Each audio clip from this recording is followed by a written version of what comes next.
अदीब रिजवी साहब ने SIUT में गरीब और अमीर का फ़र्क मिटा दिया। गरीब का वही इलाज होगा, अमीर का वही। उनका ये ख्याल है कि ये जो इलाज है ना वो हक है, राइट है, और किसी से पूछना नहीं चाहिए कि तुम मुस्तहिक हो या नहीं हो। वो कहते हैं कि ये फिर इंसानियत की तजलील है, जो भी आएगा ये उसके लिए है और ये उसका राइट है। वो हमेशा कहते थे बस ऐसे करके लें, आप ऐसे ना लें। अदीब साहब ने ये काम कब शुरू किया था, ये अपना वार्ड जो है? तो सिविल अस्पताल में एक बर्न्स वार्ड था, उसमें 7 बिस्तरे सर को मिले थे। अदीब साहब ने जो है स्टार्टिंग 7 बिस्तर से किया कि अदीब साहब ने इसको चलाने के लिए वार्ड की ज़रूरतों को अपना घर भी एक दफ़ा गिरवी रखा है। गुर्दे के मरीज़ क्यों बढ़ रहे हैं? पथरी हमारे पास सबसे ज़्यादा है। अगर 100 मरीज़ हमारे पास आते हैं तो 60 पथरी के होते हैं। वजह क्या है पथरी बनने की? पथरी की वजह एक तो गर्मी, पानी का कम पीना, मौरूसियत, ख़ानदान में एक को है तो दूसरे को भी होगा। क्या पूरी दुनिया में पथरी बढ़ेगी? 2050 तक कोई 15 लाख नए मरीज़ पथरी के शामिल होंगे। जब मासूम फूलों जैसे बच्चे आते हैं, जब ऑपरेशन थिएटर में आते हैं, तो क्या फीलिंग होती है आपकी? अदीब साहब ने हमें सिखाया कि एक तो लोकल में बच्चे की कोई चीज़ नहीं करनी, बगैर बेहोशी के नहीं करनी। मेरे बेटे का फ्रैक्चर हुआ, फिर हमने एक आर्थोपेडिक सर्जन को दिखाया, उन्होंने कहा मैं इसको प्लास्टर चढ़ाऊंगा, मगर मेरा थिएटर बन रहा है, मैं बगैर बेहोशी के चढ़ाऊंगा। तो अदीब साहब को जब पता चला तो उन्होंने मुझे कहा ये कैसे होगा, लोकल में तो होना ही नहीं चाहिए। अमीर लोग आते हैं, मेरे दोस्त ही हैं, वो कहने लगे मेरे पास पैसा है, मैं बाहर करवा सकता हूँ इलाज, मगर मेरा ट्रस्ट है SIUT पे, मैं इसीलिए यहाँ आता हूँ। खास तौर पर गुर्दे का इलाज करते हैं, वो लोगों का गुर्दा निकाल लेते हैं, फिर खरीदो फरोख्त करते हैं। अब ये जो खरीदो फरोख्त है ये गैर कानूनी है। अब लोग पकड़े भी जाते हैं। खरीदो फरोख्त वाला गुर्दा या जिगर या लगा के लेके लगाना ये गैर कानूनी है, इस पे सज़ा है। ऑर्गन डोनेशन लॉ, वो SIUT ने इसकी स्ट्रगल की और 2010 में जाके वो लॉ पास हुआ और सदर आसिफ अली जरदारी साहब उस वक्त सदर थे, उन्होंने साइन किया और उन्होंने ऐलान किया था कि मैं अपने एज़ा भी डोनेट करूंगा। सर ये तो फिर बड़ा खुशनसीब होगा जिसको आसिफ जरदारी साहब के एज़ा जो है ना लग जाए। मेरे लिए बड़ा ऐलान है। सर कैसे डोनर आते हैं? कोई फैमिली वाला हो या फैमिली से बाहर? हम फैमिली का ही करते हैं। अगर फैमिली में किसी का नाम मिले तो? रिश्तेदार होना ज़रूरी है। किसी ने रिश्तेदारों से बना के नहीं रखा, उम्मीद भी नहीं है, तो फिर उसका क्या करें? उनके लिए दुनिया ने डिजीज ऑर्गन डोनेशन, मौत के बाद एज़ा का अतिया का प्रोग्राम रखा हुआ पूरी दुनिया में। अस्सलाम वालेकुम व्यूअर्स, कुरान में है कि जिसने एक शख्स की ज़िंदगी बचाई समझो कि उसने इंसानियत बचा ली। तो आज जिस शख्स को हमने मदऊ किया है वो बहुत बड़ा इदारा है, उसमें एक शख्स या दो नहीं, हज़ारों ने लाखों अशखास की ज़िंदगियां बचाने में अपना रोल अदा किया है। आज उस शख्स का नाम है साईं मुरली लाल साहब, professor Sai Balik Rai. Sir thank you sir, मेहरबानी मेहरबानी, थैंक यू। साईं सबसे पहले तो हमें ये बताएं कि SIUT में कैसे आपका जाना हुआ और कब जाना हुआ? मैं तो आया था यहाँ कराची में, पोस्ट ग्रेजुएशन करने आया था, मगर पैथोलॉजी में मुझे MCPS करनी थी और फिर मुझे लिखने पढ़ने का शौक़ है, उस वक्त थोड़ा सियासत का भी शौक़ था। तो मेरे जहन में था कि डिग्री इसलिए लें कि मैं जनरल प्रैक्टिस नहीं करना चाह रहा था, उसको मैं उस ज़माने में कहता था लाल पीली दवाई, मैं नहीं बेचना चाह रहा। तो मैं जैकबाद से, मैं वहीं पैदा हुआ, वहीं की रहायशी हूँ, तो मैं इधर आ गया कि मैं डिग्री लूँगा और फिर मैं अपना गुजारा भी करूँगा और लिखना पढ़ना थोड़ी सियासत।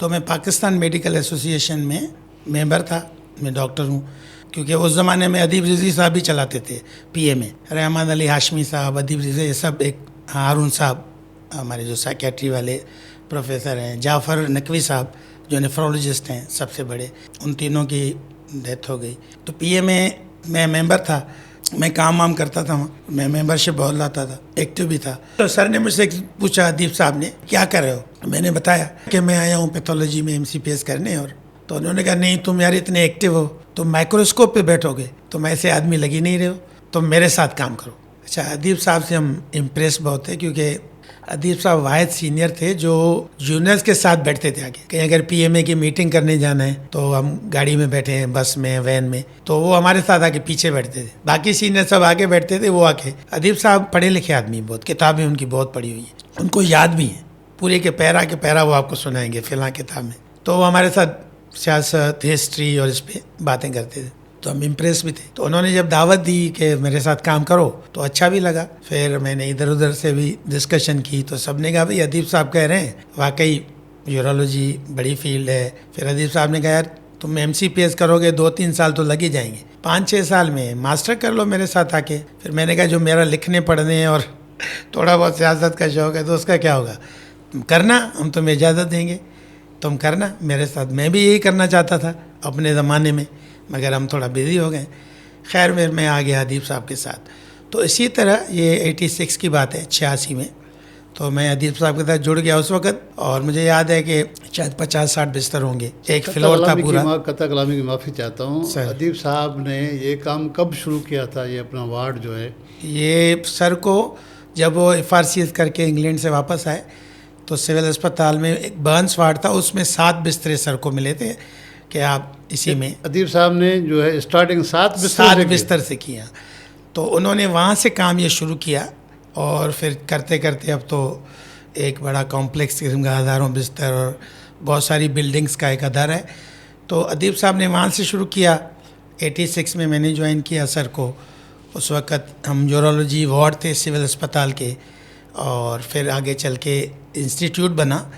तो इसी तरह सर के साथ एक मेरा रिश्ता जुड़ा। फिर क्योंकि मुझे अच्छा लगा वहाँ पे, एक बाकायदे मिशन था और ऐसा लगता था कि हम कोई बहुत ही एक अच्छा काम कर रहे हैं। और एक हमारे सीनियर कोलीग हैं, हमारे एनेस्थेटिस्ट, वो कहते थे बाबा ये डॉक्टरी वाला काम नहीं, लगता है कोई जंग है, जंग जहाँ आप सुबह से रात। और मैं अक्सर कहते थे यार ये घड़ियाँ क्यों लगाई हैं वार्ड में, सब हटा दो, वैसे ही आप लोग घड़ी तो देखते नहीं हो, सुबह आते हो पता नहीं रात को कब जाते हो। एक तो घड़ियाँ हटा दो, और दूसरा वो लंबा था ना थोड़ा वार्ड था, साइकिल रखो एक, उसी पे चलो, क्योंकि सारा दिन आप लोग चलते रहते तो अक्सर मजाक में। तो इस तरह ये सिलसिला एक चला। वार्ड से फिर इंस्टीट्यूट बना, और फिर एक बिल्डिंग बनी, फिर दूसरी बनी, फिर तीसरी बनी, फिर चौथी बनी, और एक 5वीं बनी। फिर सेटेलाइट सेंटर्स बने, क्योंकि अदीब साहब का हमेशा ये सोच रही कि उनसे एक साहब ने पूछा एक दफ़ा इंटरव्यू करते हुए कि आप ये जो क्या फ़िलासफ़ी थी कि आपने बनाया। उन्होंने कहा मेरे पास कोई ख़ास फ़िलासफ़ी नहीं थी, मैंने तो ज़रूरत के तहत मैं ऐड करता गया, फैसले करता गया। मैंने देखा मेरे मरीज़ को ये ज़रूरत है, मैंने वो वार्ड शुरू कर दिया। मैंने ये देखा कि अब मरीज़ इस पर पूरे नहीं आ रहे हैं और कुछ चाहिए, तो एक और बिल्डिंग की बात की और बनाई। तो मैंने ज़रूरतों को पूरा किया मरीज़ों की, लोगों की, और मैं फिर ये करता चला गया। मेरे पास कोई ख़ास ऐसी कोई फ़िलासफ़ी नहीं थी कि मैं, तो इस तरह ये सिलसिला चला। सर शुरू में तो इतनी सिंध गवर्नमेंट से फंडिंग नहीं थी, क्योंकि आपको भी तकरीबन मेरे ख्याल में 40 साल से ज़्यादा अर्सा हो गया है। जी बिल्कुल, हाँ। तो फंडिंग कहाँ से वो अरेंज करते थे, मुखिर हजरात से या कोई बाहर के डोनर हजरात उनको डोनेशन देते थे? नहीं, बाहर से तो सर नहीं लेते, वो तो उनका बाकायदे सोच है। अच्छा। कि हाँ अपने मुल्क से ही लेना है, अपने मुल्क के लोगों से।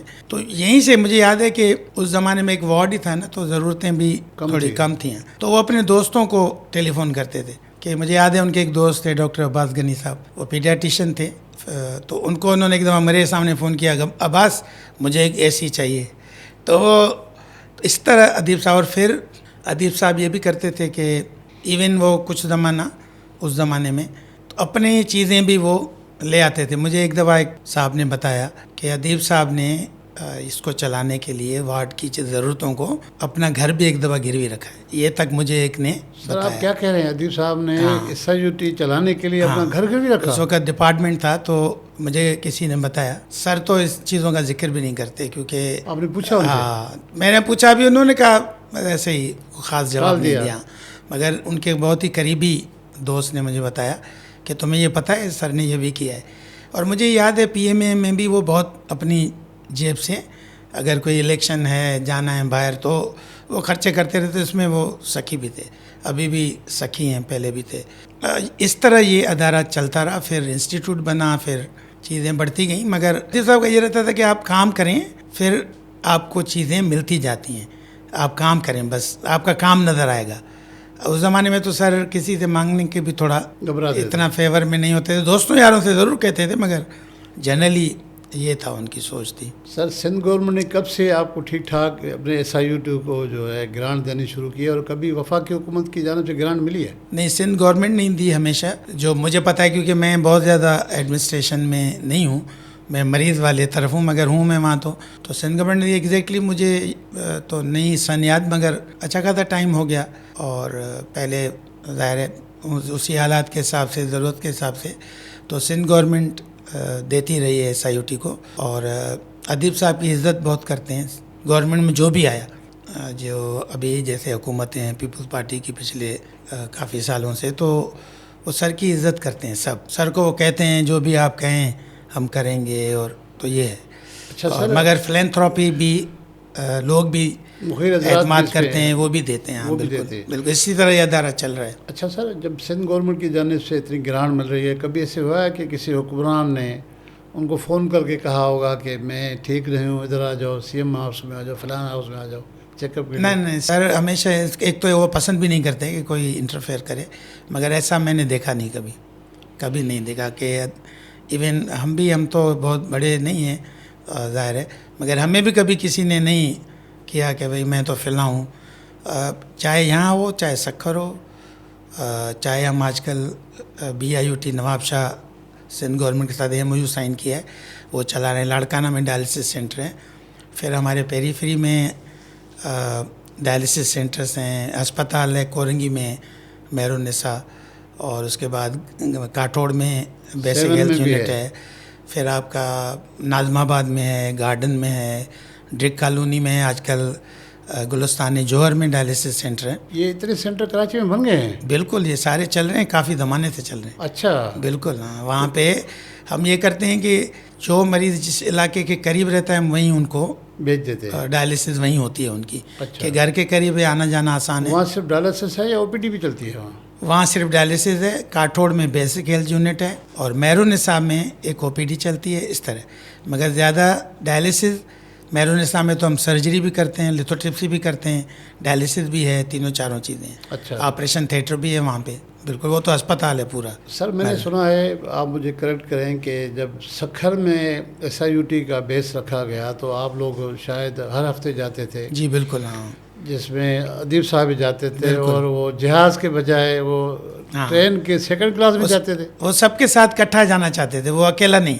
उनका था मैं टीम के साथ। तो शुरू तो हमने वैन से किया, हम वैन में जाते थे। रात को मुझे याद है कि बुध की रात को हम निकलते थे, सुबह वहाँ पहुँचते थे, जुमे रात की OPD करते थे, ऑपरेशन थिएटर करते थे, जुमे रात की रात को फिर वहाँ से वैन में निकलते थे, जुमे की सुबह सीधा अस्पताल। तो अदीब साहब ने एक दफ़ा मुझे कहा, मैं राउंड कर रहा था, रात के 11 बज गए, जुमे को वापस आके वार्ड देख रहे थे, तो अदीब साहब निकल रहे थे, तो मुझे कहा, मुरली यार तुम भी जाओ, 2 दिन से सफ़र में आके। फिर मैंने कहा सर बस 2-3 मरीज़ रहते हैं, मैं देख के निकलता हूँ। तो उन्होंने मुझे कहा, देखो हमने कोई टाइम ज़ाया नहीं किया। बुध को हम यहाँ निकले रात को, यहाँ से काम करके, जुमे रात को सुबह वहाँ पहुँचे, वहाँ काम किया, जुमे रात की रात को वहाँ से निकले, जुमे को यहाँ पहुँचे, फिर काम किया। तो देखो हमने कोई टाइम ज़ाया नहीं किया। तो अदीब साहब का हमेशा रहा, और सबके साथ वैन। फिर ट्रेन का एक ज़माना आया, फिर हम ट्रेन में जाते थे। ट्रेन में सर नॉन AC में क्यों बोला? AC में क्यों नहीं जाते थे सर? सर का होता था, गर्मियों में भी ये नॉन AC में सफ़र करते? बस सर का होता था, जहाँ पे दूसरे लोग हैं उनको अच्छा लगता था। सर वो हैं लोगों में मिलने जुलने वाले आदमी हैं, अवामी आदमी हैं, तो उनको कचहरी बात करना इसमें अच्छा लगता था। कभी ऐसे हुआ कि ट्रेन में कुछ लोग आ गए और कहें कि हम बीमार हैं, हमारा चेकअप करें? हाँ सर, देखते थे ट्रेन में? बिल्कुल देखते थे उनको, फिर बताते भी थे कि आप ऐसा करें, फ़लाँ दिन वहाँ आ जाएं, अगर सक्खर के करीब हैं तो सक्खर में आ जाएं। शुरू में हम खाना वाना भी ले जाते थे, क्योंकि काम ख़त्म करके फ़ौरन ट्रेन में चढ़ना होता था, तो हम खाना साथ लेके जाते थे, उनको खाना भी खिलाते थे, आए भाई हमारे साथ खाना खाएं। वाह। तो सर का तो खैर ये रहा है, हमेशा रहे। गुर्दे के मरीज़ क्यों बढ़ रहे हैं? क्या वजह है कि गुर्दे के अमराज को रोका जा सकता है? एक तो अवेयरनेस बढ़ी है, लोग अब इलाज करवा रहे हैं। पहले थोड़ा लोग, क्योंकि पहले क्या था, जैसे पथरी है गुर्दे में, पथरी हमारे पास सबसे ज़्यादा है। अगर 100 मरीज़ हमारे पास आते हैं तो 60 पथरी के होते हैं। बिल्कुल। वजह क्या है पथरी बनने की? पथरी की वजह एक तो गर्मी, पानी का कम पीना, और मौरूसियत, ख़ानदान में एक हो तो दूसरे को भी होगा, जेनेटिक्स का कुछ रोल है। इसीलिए हम जो है ना, हमारा इलाका, अगर जो ममालिक में पथरी ज़्यादा बनती है, वो अगर नक्शा खींचे लाइन, तो हम बीच में बैठे हुए हैं। अच्छा। हाँ, और हम सिंध और पंजाब का सराय की बेल्ट, इसमें पथरी बहुत है। मगर अभी तो कह रहे हैं कि अब पूरी दुनिया में पथरी बढ़ेगी, 2050 तक कोई 15 लाख नए मरीज पथरी के शामिल होंगे। जिन मुल्कों में पथरी ख़त्म हो गई वहाँ पे भी फिर, क्योंकि गर्मी ने पथरी को और बढ़ा दिया, तो ये गर्मी एक सबब है, पानी का कम पीना सबब है। फिर बच्चों में अगर आप देखें तो मसाने की पथरी, उसमें गुर्बत भी एक सबब है। और ये जो दस्त लगते हैं, असाल जिसको कहें, डायरिया, वो भी एक सबब है बच्चों में पथरी का। तो पथरी बहुत है, इसीलिए मरीज़ बहुत हैं। फिर जो शुगर है, शुगर में हम काफ़ी आगे निकल गए हैं। हम as a country, as a nation, हम शुगर की बीमारी में आगे निकल गए। और शुगर जो है अगर कंट्रोल नहीं है तो गुर्दों को ख़राब करेगी। फिर ब्लड प्रेशर है, वो भी गुर्दों को ख़राब करता है। फिर हमारे पास ओबेसिटी बहुत है, मोटापा, ये भी अच्छा खासा है। वो खुद सबब है पथरी की बीमारी का, वो खुद सबब है शुगर का, वो खुद सबब है ब्लड प्रेशर का। तो ये सारे असबाब मिलाएं, गुर्दे की बीमारी, पथरी की बीमारी ये बढ़ रही है। मगर मैं समझता हूँ कि लोगों की अवेयरनेस, उनको पथरी का इलाज पहले हमेशा चीरे से होता था, बड़ा चीरा, मगर फिर बाद में क्या हुआ, लिथोट्रिप्सी आ गई, शुआओं के रास्ते पथरी तोड़ना, उसमें कोई चीरा नहीं, कोई दाखला नहीं, कोई बेहोशी नहीं। तो लोगों ने सोचा कि ये तो आसान इलाज है, करवाते हैं। फिर कभी कभी बड़े पत्थर के साथ भी वो आ गए, तो फिर हमने उनको काउंसिल किया कि भाई जो शुआओं के रास्ते पथरी का इलाज है वो 2 सेंटीमीटर से कम पथरी का होगा।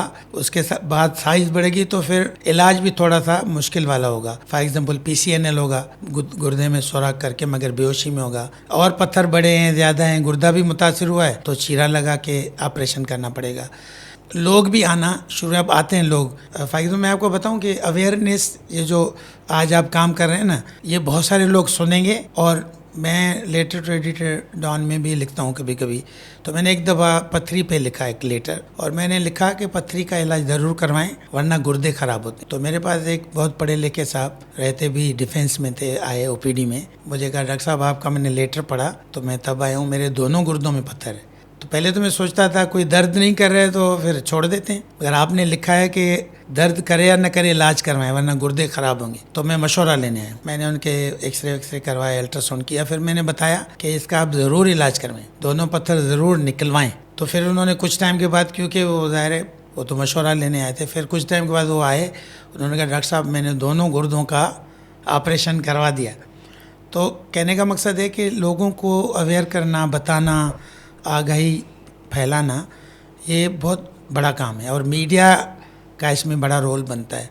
आप जब समाज में थे तभी हमें बुलाते रहते थे, तो आप इसी में भी आपने हमें बुलाया, तो ये बहुत ज़रूरी है कि मीडिया को, जैसे मैंने आपको थोड़ी देर पहले बताया भी कि FM 105 पे हम हफ्ते में 3 प्रोग्राम्स करते हैं। SIUT के डॉक्टर्स बारी बारी, तकरीबन जितने भी डॉक्टर्स हैं, जितने भी शोबे हैं, यूरोलॉजी है, नेफ्रोलॉजी है, मेडिसिन है, सर्जरी है, डायबिटीज़ है, जो आंतों वाला शोबा है, बच्चों वाला शोबा है, ये सब। हार्ट के भी है ना आपके यहाँ पे? हार्ट का, बड़ों का तो हम करते थे, मगर अब जो बच्चों के पैदाइशी अमराज हैं, जो कहते हैं ना सुराख है, दिल में सुराख, ये उसका शोबा है और बड़ा शानदार है। सर ये थोड़ा हैरान को नहीं है कि बच्चे पैदाइशी दिल में सुराख, ये क्यों आता है? ये कंजेनाइटल एनोमलीज न सिर्फ हार्ट में, दिल में होती हैं, मगर गुर्दों की भी होती हैं, मसाने की भी होती हैं। आपने देखा होगा एक यहाँ चीरा होता है, क्लेफ्ट लिप कहते हैं, तो ये भी होती हैं। तो कंजेनाइटल बीमारी है, क्योंकि जब ये अंदर बच्चे की एक हो रही होती है फॉर्मेशन, तो उसी में कुछ चीज़ें कभी कभी रह जाती हैं, पूरी नहीं हो पाती, तो वो डिफेक्ट्स रह जाते हैं। तो बच्चों में ये दिल की बीमारियाँ होती हैं, जिनको इसीलिए कहते हैं बच्चा जब पैदा हो तो उसका पूरा पूरा मुआयना करवाएं। जहाँ पे अवेलेबिलिटी है वहाँ, तो जैसे बच्चा पैदा होता है वहाँ पीडियाट्रिशियन भी मौजूद होता है। वो उसको कहते हैं पहले 2 मिनट बड़े अहम हैं। अगर बच्चा रो नहीं रहा, सांस नहीं ले रहा, तो हाइपोक्सिया जो ऑक्सीजन है वो अगर नहीं पहुँचा दिमाग तक इधर उधर, तो बच्चा फौत हो जाएगा। हाँ, वो भी हो सकता है, कोई डिसेबिलिटी भी हो सकती है। तो पीडियाट्रिशियंस उसको अटेंड करते हैं फ़ौरन, और ये सारी चीज़ें देखते हैं, एग्जामिन करते हैं इधर उधर। तो इसीलिए कहते हैं कि बच्चे का पूरा पूरा मुआयना बहुत ज़रूरी है। हमारी जो बीमारियां, जैसे मैं आपको बताऊं, कंजेनाइटल, जैसे ये मर्दाना गोली हैं, वो ऊपर जब बनती हैं बच्चे के पेट में बनती हैं, फिर आहिस्ता आहिस्ता नीचे आती हैं, और नीचे जो थैलियाँ हैं हमारी 2 उसमें आ जाती हैं, ये अगर 6 महीने की उम्र तक नीचे ना आए तो फिर इसको नीचे लाना पड़ता है ऑपरेशन करके। नहीं लाएंगे तो कैंसर का खतरा बढ़ जाएगा, बच्चे आगे चल के बच्चे पैदा नहीं कर पाएंगे, वो खराबी रह सकेगी। तो ये मुआयना कौन करेगा? वो पीडियाट्रिशियन करेगा। हमारे पास बड़ी उम्र में आ जाते हैं लोग, 20 साल 22 साल, उनको अचानक पता चलता है ये नहीं है गोली, तो हम फिर जब कराते हैं मुआयना तो वो ऊपर होती है। जिनको नीचे लाना फिर वो टाइम गुजर चुका होता है। अगर 20 साल वो ऊपर रहेगी, क्योंकि उस गोलियों को ये माहौल चाहिए, ये जो थैलियाँ हैं वो माहौल चाहिए, स्क्रोटम, वो गोलियाँ वहीं होनी चाहिए। हमारे पास कभी कभी अडल्ट लाइफ में लोग आते हैं। फिर सर आपने बच्चों का जिक्र किया, जब मासूम फूलों जैसे बच्चे आते हैं, जब ऑपरेशन थिएटर में आते हैं, तो क्या फीलिंग होती है आपकी? अदीब साहब ने हमें सिखाया कि एक तो लोकल में बच्चे की कोई चीज़ नहीं करनी, बगैर बेहोशी के नहीं करनी। अब मैं आपको बताऊं कि मेरे बेटे का फ्रैक्चर हुआ, फिर हमने एक आर्थोपेडिक सर्जन को दिखाया, उन्होंने कहा मैं इसको प्लास्टर चढ़ाऊँगा, मगर मेरा थिएटर बन रहा है, मैं बगैर बेहोशी के चढ़ाऊँगा। तो अदीब साहब को जब पता चला तो उन्होंने मुझे कहा ये कैसे होगा, लोकल में तो होना ही नहीं चाहिए। मैंने कहा सर वो उनका थिएटर बन रहा है तो वो इसीलिए लोकल में करेंगे। नहीं, उन्होंने खुद उनको फ़ोन किया, सर्जन को, सिविल का ही हमारे प्रोफेसर है यूनिस उमरो साहब, उनका वार्ड भी बड़ा अच्छा रहा हमेशा, तो अब उनकी भी डेथ हो गई है। तो उनको फ़ोन किया, उन्होंने साईं मुरली का बेटा है, उनकी पीओपी आप लोकल में नहीं करेंगे, बेहोशी में करेंगे और मेरे थिएटर में करेंगे। तो एक तो ये हमने सीखा कि बच्चे को रोना नहीं है, रुलाना नहीं है। बच्चा थिएटर में आए तो इसी तरह लाएं कि वो रो नहीं रहा हो। तो एक तो ये है। फिर ज़ाहिर है बच्चों का इलाज थोड़ा बड़ा मोहब्बत से करना होता है, मोहब्बत से उनको, वो पूरी साइंस ही अलग है। हमारे पास तो अब अलग डिपार्टमेंट्स हैं बच्चों के तीनों, बच्चों का यूरोलॉजी है, बच्चों का नेफ्रोलॉजी है और बच्चों का ये कार्डियक वाला है।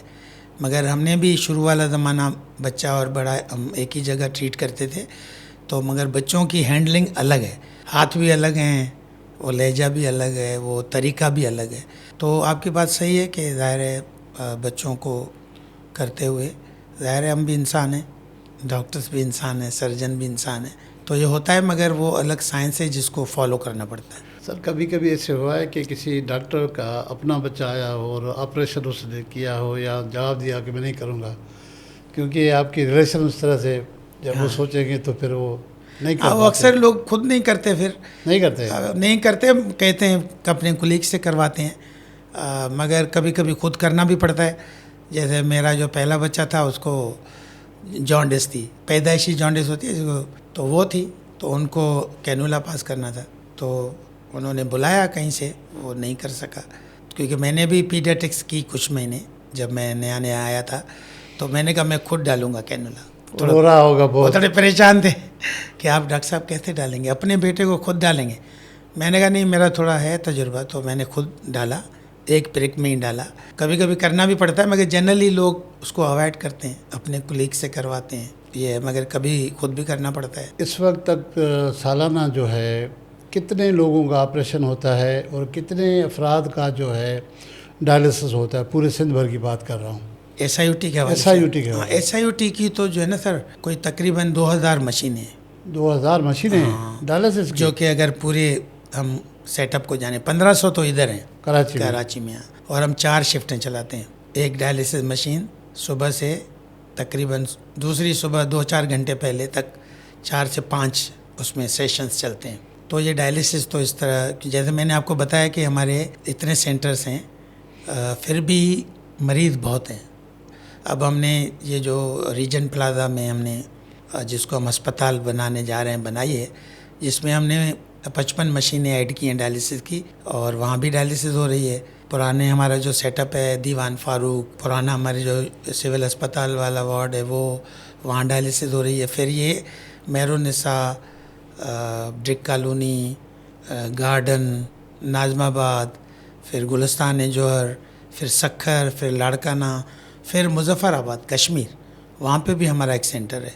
मुजफ्फराबाद कश्मीर में भी आपने काम वहाँ किया भी सेंटर है, क्योंकि तो वहाँ की हुकूमत की तवज्जो से या सिंध गवर्नमेंट हमने आपको? उनको दिया, क्योंकि जो ज़ल्ज़ला आया तो SIUT ने वहाँ बहुत काम किया।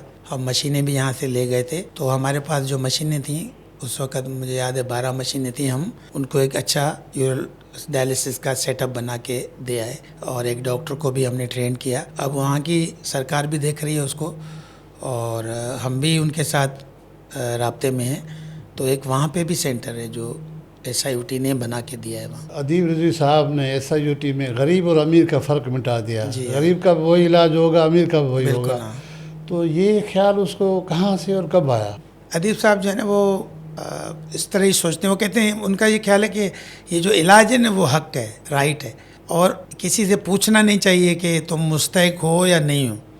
वो कहते हैं कि ये फिर इंसानियत की तजलील है कि आप किसी से पूछें अच्छा आप मुफ्त इलाज करवाएंगे, आप वाकई इसके मुस्तहिक हैं या नहीं। तो वो कहते हैं नहीं, इसका तो कोई सिलसिला ही नहीं, जो भी आएगा ये उसके लिए है और ये उसका राइट है। वो हमेशा कहते थे बस ऐसे करके लें, आप ऐसे ना लें, ऐसे अच्छा। लें। हाँ, ये हमेशा वो।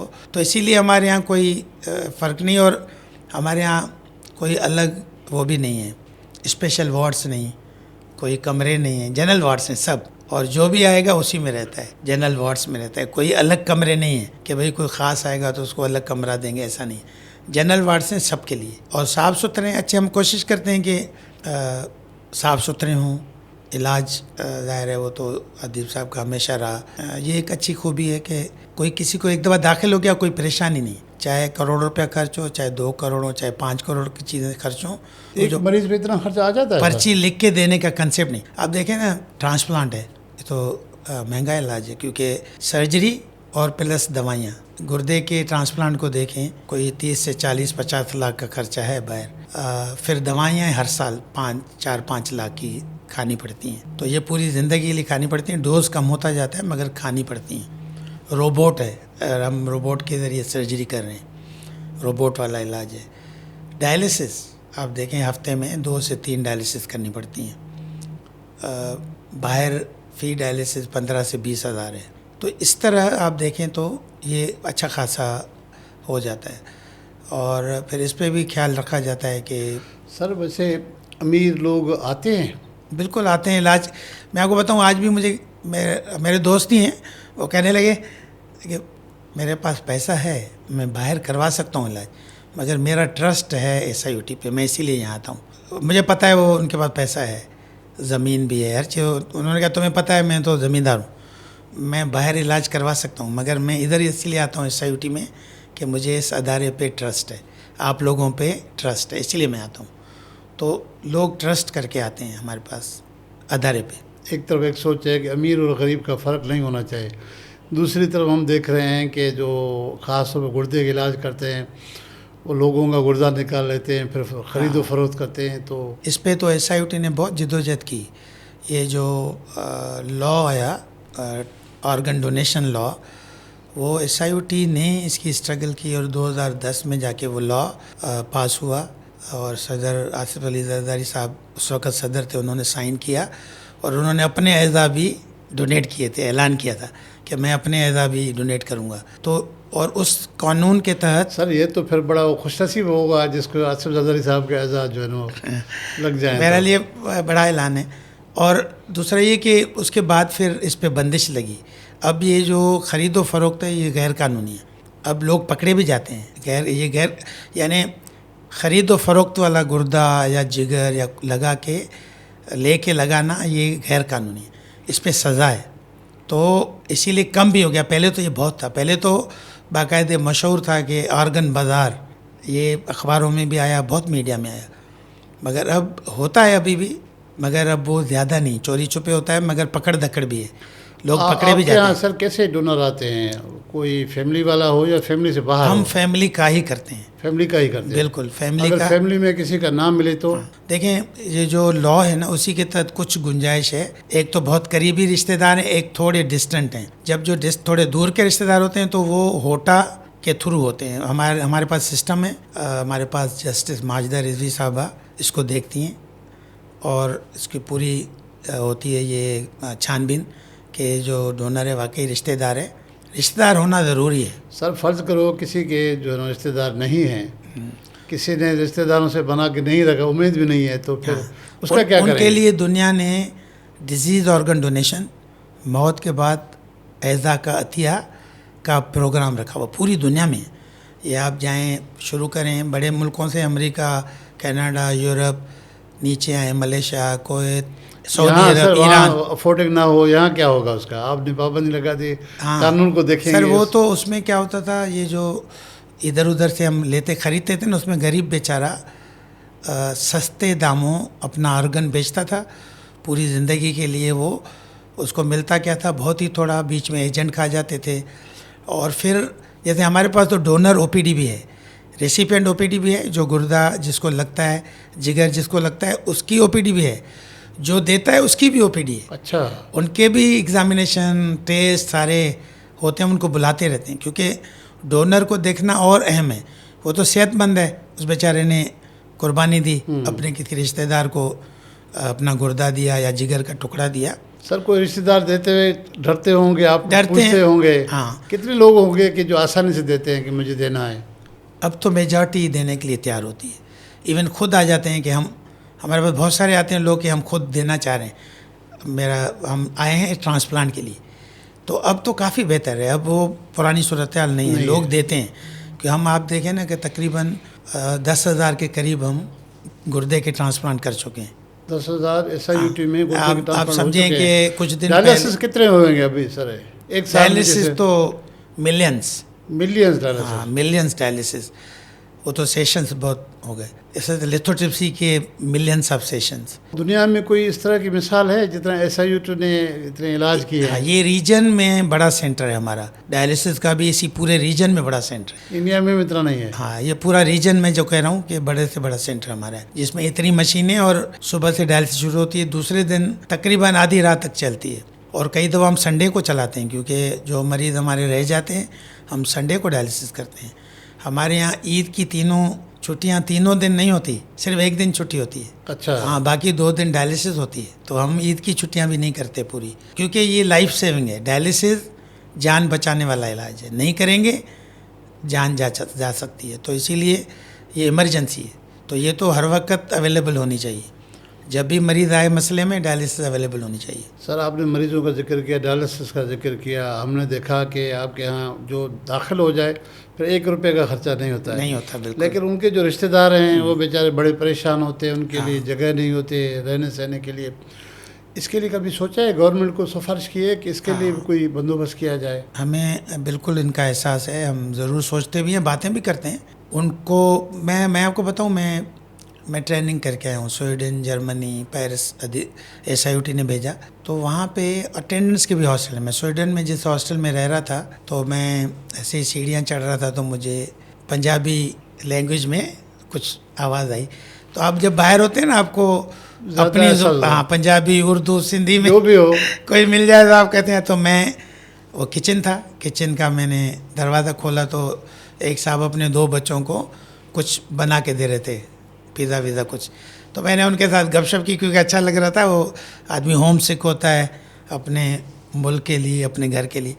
तो मैंने उससे ही पूछा ऐसे ही कि, तो उन्होंने बताया कि मेरा बच्चा हुआ है अभी, तो उनको थोड़ा मसला था, कंजेनाइटल जैसे कुछ एनॉमली थी। और यहाँ इस अस्पताल में जो सर्जन है वो बिल्कुल लीडिंग सर्जन है और माहिर सर्जन है, तो इसीलिए मुझे यहाँ भेजा गया। मेरी वाइफ और बच्चा तो वहाँ दाखिल है अस्पताल में। मुझे इस हॉस्टल में इन्होंने एक 2 कमरे वाला सूट दे दिया है। मैं दोनों बच्चों के साथ हूँ और इनके लिए कुछ बना रहा हूँ। तो वहाँ पे उन्होंने अटेंडेंस के लिए भी हॉस्टल बनाए हुए हैं। तो हमें इस चीज़ की ज़रूरत है। अभी सिविल के करीब एक साहब ने, मुझे पता नहीं कौन साहब हैं, उन्होंने एक बनाया है सेटअप, और वो फ्री में रहने के लिए देते हैं मरीज़ों को, अटेंडेंट्स को भी, मरीज़ों को भी। ये नारायण मंदिर है, यहाँ हिंदुओं ने बनाया हुआ है एक बड़ा शानदार, मगर वो हिंदुओं के लिए, जिसके लिए मैं उनको कहता रहता हूँ सबके लिए होना चाहिए। वो भी मरीज़ अगर है, उसका कोई कार्ड है, पर्चा है, तो वो उनको एक कमरा है जिसमें 2 बिस्तर है, वॉशरूम है, किचन नहीं बनाया क्योंकि वरना लोग फिर घर ही बना लेते हैं ना। ये भी तो थोड़ा इशू है कि लोग फिर निकलते नहीं। तो उन्होंने इस तरह रखा है कि रहें, खाना आप बाहर खाएं, बाकी आप रहें इधर। तो इसकी ज़रूरत है बहुत। आपकी बात सही है, अटेंडेंट्स बेचारे ज़मीनों पे होते हैं, और कभी कभी मरीज़ जैसे अस्पतालों में पेशेंट्स आते हैं, दिखाया, उनको दाखिले की ज़रूरत नहीं है, मगर आपने कहा कि आप 2 दिन के बाद फिर दिखाएं, तो वो 2 दिन कहाँ जाए। जो अफोर्ड कर सकते हैं वो होटलों में रहते हैं जाके, जो नहीं कर सकते वो बेचारे वहीं हैं। तो इसकी सख्त ज़रूरत है, सरकार को भी इस तरफ सोचना चाहिए। तो देखें, हमारा अदीब साहब का SIUT का ये है कि सरकार हर चीज़ नहीं कर सकती, तो समाज को, सोसाइटी को भी शामिल होना चाहिए इसमें। इसीलिए अदीब साहब ने हमेशा एक ट्रायंगल बनाते हैं कि भाई ये मरीज़ हैं, ये डॉक्टर है, ये सरकार है, ये समाज है, ये हम सब इसकी हेल्प करेंगे, तब होगा। डॉक्टर, सरकार, समाज, बीच में पेशेंट। हमारा जो टारगेट है, जो ख़ास वो पेशेंट जिसके लिए करना है वो मरीज़ हैं, बाकी 3 डॉक्टर, समाज, सरकार, ये उसकी मदद करेंगे। तो ये तब ही चलेगा, और तब पब्लिक प्राइवेट और सरकार और पब्लिक ये मिला के चलाने का SIUT इसी पे चल रहा है, जिसमें लोग भी मदद करते हैं, सरकार भी करती है, और डॉक्टर्स अपना पूरा सुबह से रात, रात से सुबह। अक्सर बेशतर हमने देखा है कि सरकार के महकमों में मुकर्रर जितने भी डॉक्टर प्रोफेसर हजरात हैं वो प्राइवेट क्लिनिक चलाते हैं, लेकिन SIUT वाला हमें बाहर नज़र नहीं आ रहा। उसकी क्या वजह है? क्या आपको मराज ज़्यादा मिल रहे हैं, आपको ज़रूरत नहीं है, या SIUT का हिस्सा बनने के बाद ये उनकी पॉलिसी है कि बाहर कोई क्लिनिक नहीं करेगा? नहीं, ये SIUT की पॉलिसी है। अदीब साहब का हमेशा ये रहा कि अगर प्राइवेट में हम जाएंगे ना तो फिर हम इस तरफ, क्योंकि हमारी आधी जान वहाँ अटकी हुई होगी कि भाई दोपहर को जाना है, 2 बजे निकलना है, फिर वहाँ जाके बैठना है, फिर ज़ाहिर मरीज़ ऑपरेट करेंगे, उनके मसले भी होते हैं, फिर आपको पता चले दूसरे दिन सुबह को फिर मुझे वहाँ जाना है। तो उसको सर ने कहा कि एक तरफ रहें बस, तो फुल टाइम ये है, प्राइवेट इजाज़त नहीं। तो प्राइवेट की इजाज़त ही नहीं है, कोई भी नहीं करता। बाकी देखें, बात ये ना कि SIUT अदीब साहब के साथ वही लोग जुड़े हैं जो कमिटेड हैं, जो पेट गुज़र भी हो, मगर मैं ये कहूँगा, मैं अक्सर कहता हूँ कि भाई यहाँ वाला भी आपका काम हो रहा है और फिर आखिरत वाला भी हो रहा है, भाई आप दोनों काम हो रहे हैं। तो मैं कहता हूँ SIUT वाले लोगों को ये फ़ायदा होगा। तो मगर अदीब साहब की ये सोच रही कि क्योंकि फिर आप डबल माइंडेड होते हैं, फिर आप यहाँ काम कम करते हैं, वहाँ ज़्यादा। सैलरी पैकेज सर आगा खान ज़ियाउद्दीन से अच्छा है या बराबर? अब मुझे वहाँ का पता नहीं है, मगर इतना है कि हमारा गुजारा हो जाता है, अच्छा गुजारा हो जाता है। और अदीब साहब का हमेशा ये रहा कि भाई अगर गुजारा नहीं होगा अच्छे से तो फिर ये काम कैसे करेगा बंदा। वो तो उनका तो सिर्फ डॉक्टरों के लिए नहीं, सबके लिए, सारे स्टाफ। हमारे जो हाउसकीपिंग स्टाफ है, टोटल स्टाफ कितना होगा डॉक्टरों समेत सर? हमारे पास तकरीबन 4,500 का स्टाफ है। तो अदीब साहब का सबके लिए, उनको हमेशा ये रहा कि लोगों के जब तक मसाइल हल नहीं होंगे तो फिर वो कैसे फुल टाइम यहाँ लगा के काम करेंगे, तो अपने मसलों में ही पूरे होंगे। तो इसीलिए गुजारा अच्छा होता है हम सबका। मुझे भी 41 साल हो गए, मेरे बच्चे भी पढ़े लिखे, हर चीज़ हो गई, और ठीक है, बहुत कोई बड़े बंगले नहीं बनाते या बना पाते, मगर आपके पास अपनी ठीक होता है, छोटी गाड़ी, छोटा घर होता है, सही है। क्योंकि आपकी ख्वाहिशात थोड़ा महदूद हों और फिर आप सोच आपकी सीधी हो कि भाई कुछ करना है, लोगों के लिए कुछ करना है, तो तभी आप SIUT में काम कर सकें। हमारे पास अगर 10 लोग किसी ज़माने में आते थे तो 5 टिक पाते थे, 5 चले जाते थे। मैं अगर याद करूं तो मेरे साथ 3 और लोग भी थे, हम 4 एक ही वक्त में आए थे SIUT में, तो 3 चले गए, मैं अकेला। तो उस वक्त 25% रेट होता था रहने का। ये वही रहेगा वहाँ SIUT में, जो डेडिकेटेड होगा, जो चाह रहा होगा यार चलो अपना गुजर भी करना है, खैर का काम भी है, अच्छा काम भी है, लोगों के काम भी आ रहे हैं। मुझे तो ये तसल्ली होती है कि मैं जब भी मरूंगा इस सुकून के साथ मरूंगा कि मैंने किसी से पैसे नहीं लिए, किसी से इलाज के, और सुबह से रात काम किया। मैं जब नया आया था तो उस ज़माने में अल्टरनेट नाइट होती थी, एक दिन सुबह को आएँ, दूसरे दिन शाम को जाएँ, फिर तीसरे दिन सुबह को आएँ, फिर शाम को जाएँ, इस तरह 36 आवर्स 40 आवर्स। उसमें भी जाने के वक्त कोई ना कोई काम निकल आता था, क्योंकि लोग बहुत कम थे उस वक्त। मगर मुझे ये तसल्ली है कि मैंने वही काम किया जो मैं करना चाह रहा था। मेरी सोच भी थी, क्योंकि जब हम शागिर्द थे तो हम ये कहते थे कि मुफ्त इलाज हक है, मुफ्त तालीम हक है। तो मैं समझता था चलें हम यहाँ बैठ के कम से कम ये तो चीज़ हो रही है ना, मुफ्त तालीम वाली। अच्छा, मुफ्त तालीम भी, हमारे तालीम भी मुफ्त है SIUT में। हम टेक्नोलॉजी का कोर्स करवाते हैं 8 स्पेशलिटीज़ में। अच्छा। BS टेक्नोलॉजी, वो टोटल फ्री है, हम कोई फीस नहीं लेते और हम सालों से वो कर रहे हैं। वो क्या डिप्लोमा है? ये BS टेक्नोलॉजी, BS ही है, BS BSc टेक्नोलॉजी। कितने पीरियड का है? साल का? ये 4 साल। 4 साल का? 4 साल का है, मगर इसके बाद वो यानी इस काबिल होता है। बहुत सारे हमारे बच्चे बाहर भी गए, इधर भी काम करते हैं कराची में, इधर उधर। हमारे यहाँ भी बहुत सारे लोग उसके बाद नौकरी जॉब मिल जाती है, तो वो 4 साल का है। वो 1-2 साल का कोर्स भी है हमारे पास। फिर हम नर्सिंग करवाते हैं, नर्सिंग की डिग्री देते हैं, वो भी फ्री है। तो हमारे पास तालीम भी फ्री है। यहाँ तक कि इब्राहिम जोया साहब ने एकेडमी ऑफ लेटर्स के जो उनको पैसे मिले थे एक दफ़ा, तो उन्होंने SIUT को दिए थे, तो अदीब साहब ने उनके लिए एक प्रोग्राम किया था। तो वो प्रोग्राम में एक पब्लिशर ने कहा कि मैं किताबें ले आऊँ जोया साहब की बेचने के लिए यहाँ। तो मैंने अदीब साहब से बात की, मैंने कहा एक बुक पब्लिशर ये चाह रहा है। तो उन्होंने कहा भाई पब्लिशर को कहो SIUT में पैसा होता ही नहीं, तो अगर फ्री में देना है तो ले आए, लगाए स्टार, क्योंकि हम पैसे में बिलीव ही नहीं करते। तो अगर वो मुफ्त में देना चाह रहा है तो आके लगा ले, दे दे, मगर बेचने के लिए नहीं। मेरे ख्याल में जो तसल्ली है ना सर, वो बड़ी अहम है कि आपने अपना काम अपने हिस्से का किया। ये हमने अदीब साहब के साथ, और वैसे भी मैं शागिर्दी में ही चाणका में जब था तो मैंने सोचा था मैं प्राइवेट नहीं करूँगा। उसी ज़माने में मैंने सोचा था, क्योंकि मुझे ऐसे लगता था कि उसमें थोड़ा ऐसे लग रहा है कि आप देते इतना ज़्यादा मरीज़ को नहीं है, उनसे लेते ज़्यादा हैं। तो मेरी ये सोच बनी कि नहीं, ये नहीं करना है काम।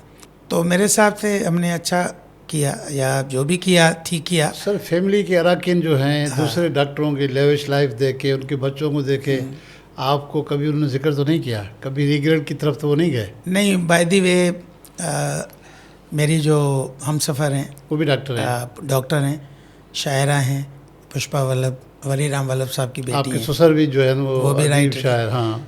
तो बाय द वे हम दोनों तकरीबन एक ही तरह सोचते हैं। तो मुझे एक तो वो सपोर्ट मिली, फिर हमने बच्चों को भी इस तरह तैयार किया। आप जब बच्चों को बताते हैं कि भाई मेरी आमदनी यही है, इतनी है, इतना ही खर्च करना है, ये खिलौना हम 500 वाला नहीं ले सकते, हम 150 वाला ले सकते हैं भाई। तो फिर एक तो बच्चों की ये ट्रेनिंग हो जाती है, अच्छी ट्रेनिंग हो जाती है, और दूसरा मुझे मुश्किल नहीं हुई। और इवन जो हमारे डॉक्टर्स हैं सारे, उसके लिए जो नए डॉक्टर्स हैं ना हमारे अपने, वो कहते हैं सर आपकी बीवियाँ अच्छी हैं सर, आजकल की तो ऐसी नहीं है कि छोड़ें। हम कहते हैं हम वाकई खुश नसीब हैं कि हमें फैमिली की सपोर्ट मिली, बच्चों की सपोर्ट मिली। अभी ये कोविड था ना जब, तो मैं काफ़ी एक्टिव था कोविड में, और ऑर्गेनाइजेशन में भी कोविड की, SIUT में, और मरीज़ों को देखने में भी। अदीब साहब, मैं, हमारे और कोलीग्स। तो हमारे बच्चे कभी कभी कहते थे डैडी वो तो, मैं 60+ था उस वक़्त, तो मुझे मेरे बच्चे कभी कभी कहते थे डैडी आप 60+ के लिए तो मना है कि आप घर में रहें। और तो मैं उनको कहता था भाई देखो ये कोविड के ख़िलाफ़ डॉक्टरों की जंग है। तो ये तो ऐसा हुआ ना, कोई फ़ौजी ये कहे कि क्योंकि बॉर्डर पे जंग चल रही है, अभी मैं घर में हूँ, जंग ख़त्म होगी फिर बॉर्डर पे जाऊँ, तो ये फ़ौजी कर कैसे सकता है? नहीं कर सकता। तो हम इस जंग के फ़ौजी हैं, हमें तो ये जंग लड़नी है ना, हो सकता है मैं मारा जाऊँ। वो कहते थे रेडी आप ये इतनी मौत हो रही हैं।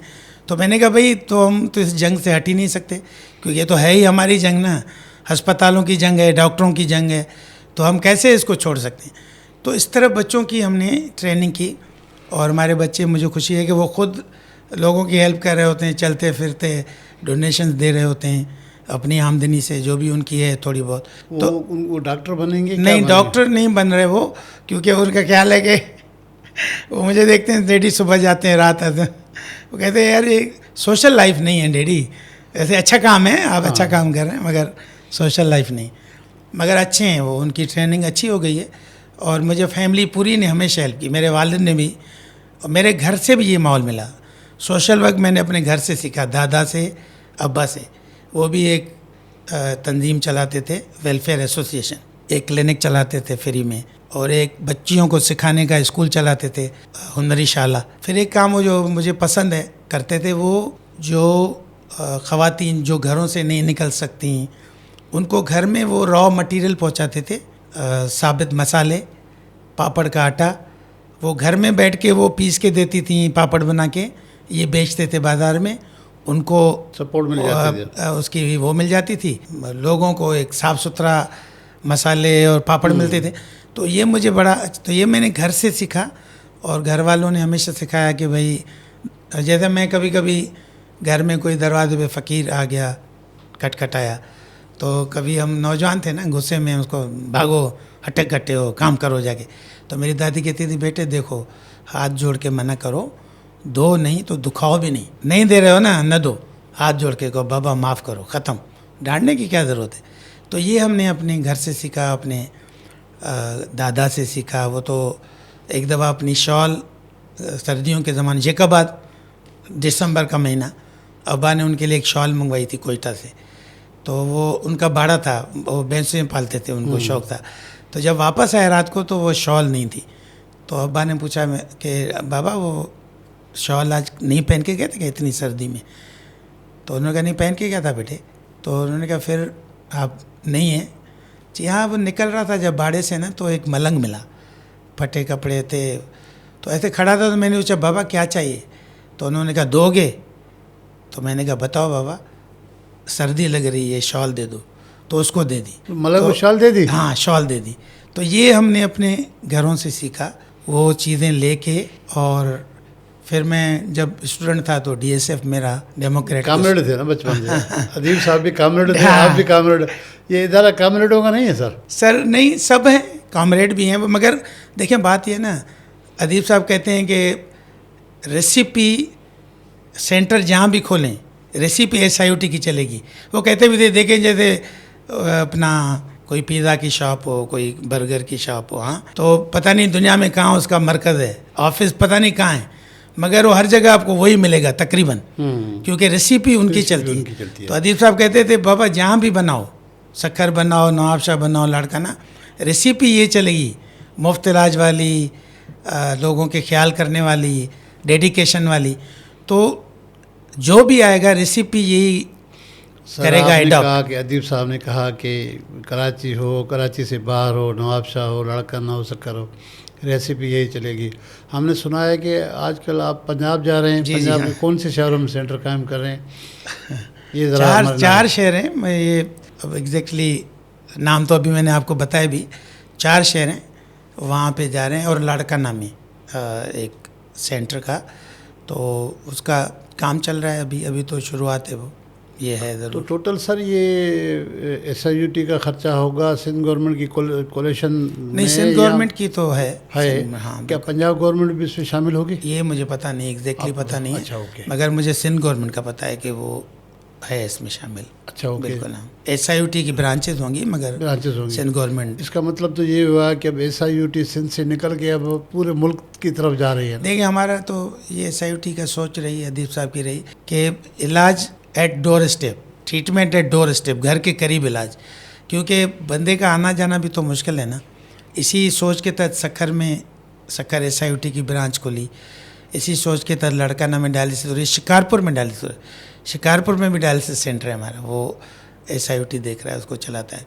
तो शिकारपुर में डायलिसिस सेंटर है। मुजफ्फराबाद की बात की आपसे मैंने, कराची में सेटेलाइट सेंटर्स हैं SIOT के, कोरंगी में पूरा अस्पताल है मेहरुन्निसा, काठोड़ में बेसिक हेल्थ यूनिट है। तो कोशिश तो यही है कि लोगों के करीब जाके किया जाए। अच्छा सर, आप कह रहे हैं लोगों के करीब जाके, तो जैसे NICVD वालों ने सर ये मोबाइल डिस्पेंसरी सेवा शुरू की, क्या इस तरह की सोच है या पॉसिबिलिटी है मोबाइल डिस्पेंसरी में? मेरे ख्याल में अच्छा है, होना चाहिए। बाकी आहिस्ता आहिस्ता, क्योंकि हमारी ख्वाहिश तो है SIOT की कि भाई हम हर जगह ये चीज़ें पहुँचाएँ। हम देखें ज़लज़ला हो, सैलाब हो, हम गए ज़लज़ले में, वहाँ तक पहुँच गए, मुजफ्फराबाद, एबटाबाद, इधर उधर SIOT गया। फिर जो 2010 का सैलाब था, जो सैलाब कहते हैं, उसमें भी हमने बहुत सारी जगहों पे कैंप्स लगाए। और जो उसके बाद अभी सैलाब आया उसमें भी हमने लगाए, 7 तक गए, इधर के उधर। फिर अभी जो बलूचिस्तान में हुआ सैलाब, हम उथल गए, वहाँ से हम दूसरी जगहों पे हमने जाके कैंप्स लगाए। तो SIOT की तो कोशिश रहती है कि हम डिज़ास्टर्स में लोगों के करीब, इवन हमने वर्ल्ड किडनी डे पे जो हर साल मनाया जाता है, उसमें हमने मुख्तलिफ़ जगहों पे, कराची के बहुत जगहों पे पेरीफेरी में इधर उधर हमने कैंप्स लगाए वर्ल्ड किडनी डे के। तो हमारी ये कोशिश तो है कि हम पहुँचें, मगर ज़ाहिर है उसके लिए मैन पावर चाहिए, उसके लिए पैसा चाहिए, हर चीज़ चाहिए, मगर कोशिश तो होगी। और ये अच्छी चीज़ है कि किसी न किसी तरह लोगों तक पहुंचा जाए, ये है। सर आप डॉक्टर के अलावा राइटर भी हैं। जी सर, मैं लिखता आप लिखते भी काफ़ी हैं मुख्तलिफ अमराज पे। ख़वातीन में बीमारी है शायद फेस्टोलॉजी कहते हैं या क्या कहते हैं? फेस्टुला जी। फेस्टोलॉ जी, वो क्या है और उससे कैसे बचा जा सकता है?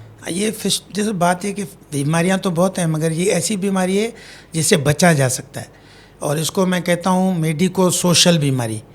मेडिको सोशल इसीलिए कि इसमें एक सुराग बनता है मसाने और जनाना अज़ा के बीच में, और पेशाब अपनी जगह से बहने के बजाय जनाना अज़ा से बहता है।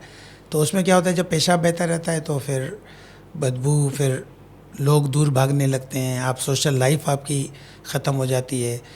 कितनी ख़वातीन को शौहर हज़रात छोड़ देते हैं, तलाक दे देते हैं। तो सोशल प्रॉब्लम भी होते हैं, मेडिकल प्रॉब्लम भी है। इससे बचा कैसे जाएगा कि बहुत सारे ऑब्स्टेटिक सेंटर, क्योंकि इमरजेंसी ऑब्स्टेटिक कहते हैं कि जब खातून प्रेग्नेंट हो तो उसके मुआयने हों, 5-6 दफ़ा अल्ट्रासाउंड्स हों, गायनोकोलॉजिस्ट देखे और तय हो जाए प्रेगनेंसी के दौरान कि उनका जो विलादत होगी बच्चे की वो कैसे होगी, नॉर्मल डिलीवरी होगी या ऑपरेशन से होगी, सीजर से होगी। और फिर जब ज़रूरत पड़े तो वो फ़ौरन इमरजेंसी में पहुंच जाए, उसका बंदोबस्त हो, या तो सेंटर हो करीब या फिर एम्बुलेंस सर्विस हो जो उसको पहुंचाए। वक्त पे पहुंचना बड़ा अहम है। होता है कि जब ये जो डिलीवरी के जो दर्द हैं, पेन्स हैं, लेबर पेन जिसको कहते हैं, वो अगर लंबे हो जाएं तो फिर ये फिस्टुला बनने का ख़तरा बढ़ जाता है।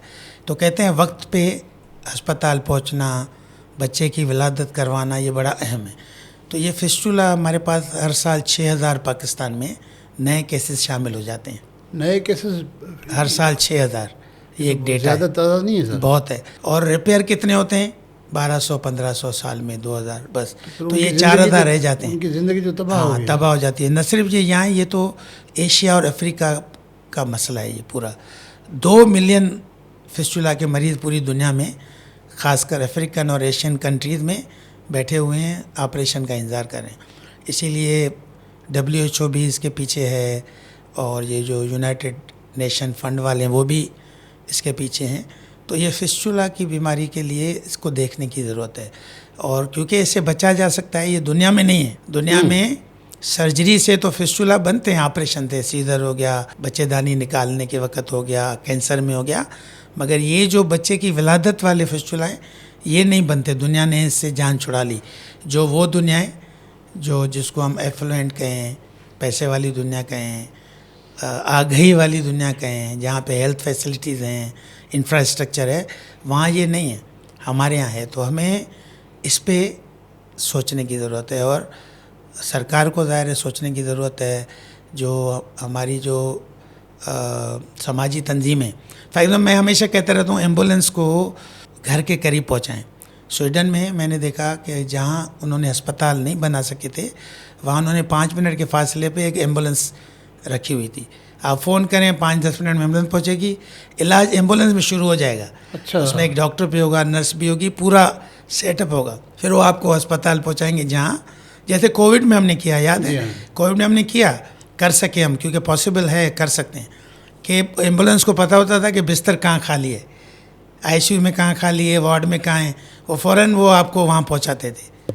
कोविड में हमने किया, तो ये पॉसिबल है। मैं हमेशा कहता हूँ कि इस एम्बुलेंस सर्विसेज को सबको एक नंबर के नीचे जोड़ें, और ज़ाहिर सरकार पहल करेगी, या तो ये फिलैंथ्रोपिक जो तंजीमें ये एम्बुलेंस फ़ीस फ्री कर दें। क्योंकि मैं आपको बताऊँ ये मसला बड़ा है।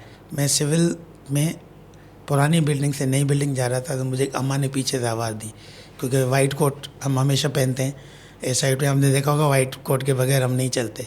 तो उन्होंने देखा डॉक्टर है, तो बुलाया बाबा, तो मुझे कहा कि एम्बुलेंस कहाँ मिलेगी। तो मैंने कहा है मैं वहीं जा रहा हूँ, तो आपको दिखाता हूँ। तो मैं अम्मा को ले गया। फिर वो रास्ते में बताया कि बेटे का अपेंडिक्स का ऑपरेशन हुआ था, आज छुट्टी दे दी है, वो घर ले जाना है हब। तो मैंने कहा कोई और साथ नहीं गया? नहीं, मेरा बेटा है, नौकरी करता है, वो तो आ नहीं सकता, मैं ही ले जाऊँ। तो मैं जब ले गया तो उन्होंने 1500 रुपये मांगे। और अम्मा के पास नहीं थे। तो खैर अम्मा का काम तो हो गया, मगर मैंने कहा ये तो मुश्किल काम है ना, तो एम्बुलेंस फ्री होनी चाहिए, चाहे सरकार करे चाहे समाजी तंजीमें करें। समाजी तंजीमें भी कर सकती हैं। एम्बुलेंस तो टोटल फ्री होनी चाहिए, मरीज़ को घर पहुंचाना अस्पताल से और घर से अस्पताल पहुंचाना। अब या सरकार करे जो भी करे, तो इससे क्या होगा कि ये जो फिस्टुला है इससे हम बच सकते हैं। टाइम पे अस्पताल पहुंचना बड़ा है हमें। और फिर ये बहुत सारे मैटरनिटी होम्स चाहिए, गायनोकोलॉजिस्ट की सर्विस, या जो लेडी हेल्थ विजिटर्स हैं वो चाहिए, बहुत सारी ट्रेंड, जो पकड़ सकें कि ये बच्चा अब नॉर्मल डिलीवरी से नहीं पैदा होगा, सीज़र होगा, ऑपरेशन होगा, इसको फ़ौरन अस्पताल पहुंचाना है, तो फिर हम फिस्टुला से बच सकते हैं। SIUT का नाम आता है तो डॉक्टर अदीब रिजवी साहब का नाम जुड़ जाता है। अल्लाह उसको लंबी सेहत और ज़िंदगी दे। क्या ये इदारा फ़र्द वाहिद से चलेगा या उसके बाद भी उस पर कोई फ़र्क नहीं पड़ेगा? नहीं सर, देखें फ़र्द वाहिद पे तो नहीं चल रहा है, तो इदारा इतना फैल गया हर जगह पे, तो अदीब साहब नहीं, मगर उन्होंने सिस्टम बना दिया है। अदीब साहब आए या ना आए, सुबह को 7:30 बजे OPD शुरू हो जाती है। आप समझ रहे हैं ना? अदीब साहब दीवान में बैठे हैं, हनीफा बिल्डिंग चल रही है, बच्चों वाली 14 मंजिला बिल्डिंग चल रही है, रीजन प्लाजा चल रहा है, पुरानी बिल्डिंग चल रही है, सक्खर चल रहा है, लाड़काना चल रहा है, BIUT नवाबशाह चल रहा है, ये जो सेंटर्स हैं कराची में ये चल रहे हैं। तो अदीब साहब हर जगह तो मौजूद नहीं, तो उन्होंने एक सिस्टम बनाया, तो ये अदारा चलेगा। अदीब साहब से सवाल ये किया जाता था किसी ज़माने में कि ये क्या इसी तरह का अदारा कोई रिप्रोड्यूसिबल है दोबारा, या चल सकता है इसको? तो अदीब साहब ने हमेशा कहा हाँ बिल्कुल, क्योंकि सिस्टम चलाता है ना चीज़ों को, तो सिस्टम बना हुआ है। और अदीब साहब ने टीमें बना दी हैं, हर क्या काम कौन करेगा ये सारा बना हुआ है, तो ये अदारा चलेगा, चल रहा है। जैसे मैंने बताया, अदीब साहब छोटा था, 7 बिस्तर का, फिर मैं जब आया तो एक ही वार्ड था सिविल अस्पताल का, फिर ये बिल्डिंगें बनती गई। अदीब साहब हर जगह तो नहीं होते, हो भी नहीं सकते, मगर वो चीज़ें चल रही हैं। तो किसी सिस्टम के तहत चलें, तो आप सिस्टम बनाएंगे तो चीज़ें चलेंगी। वो सिस्टम बन गया है, उसकी फ़िलासफ़ी अदारे की फ्री विद डिग्निटी, मुफ्त होना है हर चीज़, तो ये एक फ़िलासफ़ी है, उसके तहत चलना है। और कैसे चलेगा वो भी बना हुआ है और चल रहा है। हर OPD चल रही है, हर थिएटर चल रहा है, हर बिल्डिंग चल रही है, कराची चल रहा है, सक्खर चल रहा है, जहाँ जहाँ ब्रांचेज हैं SIUT की वो सब चल रहे हैं और ऑटोमेटिक चल रहे हैं। कहीं आपको ये शिकायत नहीं मिलेगी कि मेरी डेट थी डायलिसिस की, या मेरी डेट या टाइम था लिथोट्रिप्सी का, वो नहीं हुआ, ये आपको शिकायत नहीं मिलेगी कहीं भी, क्योंकि ये तय है कि इलाज होना है। और अदीब साहब ने हमेशा बनाया कि नो टू नो बॉडी, उन्होंने हमेशा ये किया, नो टू नो बॉडी, ना नहीं करनी है। वो ये कहते हैं कि भाई एक आदमी पता नहीं कहाँ से आ रहा है धक्के खा के, अब यहाँ आपके पास पहुँचा, आपने कहा नहीं मेरे पास बिस्तर नहीं, तो वो फिर कहाँ जाएगा? तो आपको बिस्तर भी अवेलेबल करना है, स्ट्रेचर पे रखें, थोड़ी देर के लिए ज़मीन पे रखें, फिर स्ट्रेचर पे रखें, इलाज करना है, वापस नहीं जाएगा मरीज़। तो ये एक फ़िलासफ़ी है, एक सोच है, और सोच और फ़िलासफ़ी तो ख़त्म नहीं होती, वो तो चलती है। तो मेरे ख्याल में अगर आप किसी को फ़िलासॉफ़िकली, किसी नज़रिए, किसी सोच के तहत बनाएंगे ना, तो वो चलेगा, वो नहीं जाता कहीं। तो ये अदारा चलेगा, और फिर लोगों के लिए ना सर, कैसे नहीं चलेगा? लोगों के फ़ायदे के लिए, लोगों के फ़ायदे की चीज़ तो चलनी है सर। बहुत शुक्रिया, बहुत शुक्रिया, हम आपके ममनून और मशकूर हैं, आपने इतना टाइम दिया, थैंक यू, अपने कीमती वक्त में से चल के हमारे पास आए, बहुत शुक्रिया। थैंक यू, आपने बुलाया, थैंक यू, मेहरबानी। व्यूअर्स, आपने प्रोफेसर मुरली लाल साहब की बातें सुनी, उन्होंने बहुत कुछ बता दिया। आखिर में प्रोग्राम के एंड से पहले अदीब रिजवी साहब का एक जुमला बताया कि नो टू नो बॉडी, किसी को इनकार नहीं करनी है, इदारा चलेगा। अदीब साहब को अल्लाह बहुत लंबी उम्र दे, और कराची के 7 बिस्तरों वाला जो ख्वाब था अदीब रिजवी साहब का, वो पूरे सिंध में फैल चुका है, वो आगे कश्मीर तक पहुंच गया है, और आइंदा पंजाब के मुख्तलिफ अजला में वहाँ तक पहुँच जाएगा। हम सब की दुआएँ अदीब रिजवी साहब और उसकी टीम के लिए हैं, और उन हजरात के लिए भी हैं जो मुखीर हजरात हैं, जो मदद कर रहे हैं, और जो सरकार में बैठे लोग हैं जो उनकी मदद कर रहे हैं, वक्त पे उनको डोनेशन या ग्रांट में इनकी जो है मदद करते हैं, उनके लिए भी हमारे नेक ख्वाहिशात हैं। मैं उम्मीद करता हूँ कि आज का प्रोग्राम आपको बहुत पसंद आया होगा।